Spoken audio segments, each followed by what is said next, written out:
राधे राधे, प्रणाम। मैं पूनम अपने YouTube चैनल पूनम सरिता संगीत में आप सबका तहे दिल से स्वागत करती हूँ और आप सबके लिए ईश्वर से मंगल कामना करती हूँ। आज हम लोग बहुत सुंदर विवाह गीत लेके आए हैं। आप लोग सुनिए, कैसा लगा कमेंट बॉक्स में ज़रूर बताइएगा।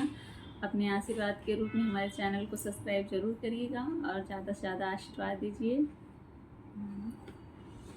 उगतई सूरुजवा बहुत नीक लागई, अरे डूबतई की लाल गुलाल रे लालनवा, अरे डूबतई की लाल गुलाल रे लालनवा।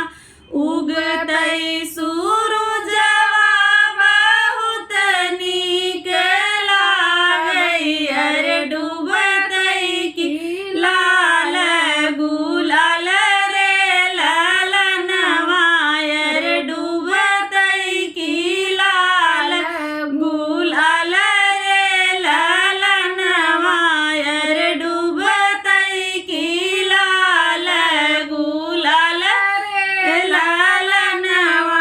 कैसे के आई बहिनी तोहरे नींद सवायर, सासू तोहर बड़ी बाटी रे लालनवा, अरे सासू तोहर बड़ी बाटी रे लालनवा, अरे सासू तोहर बड़ी बाटी रे लालनवा।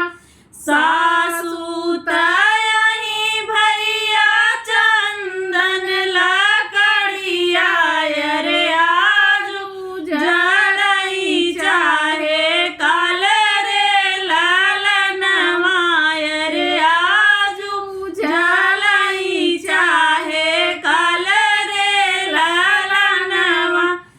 उगतई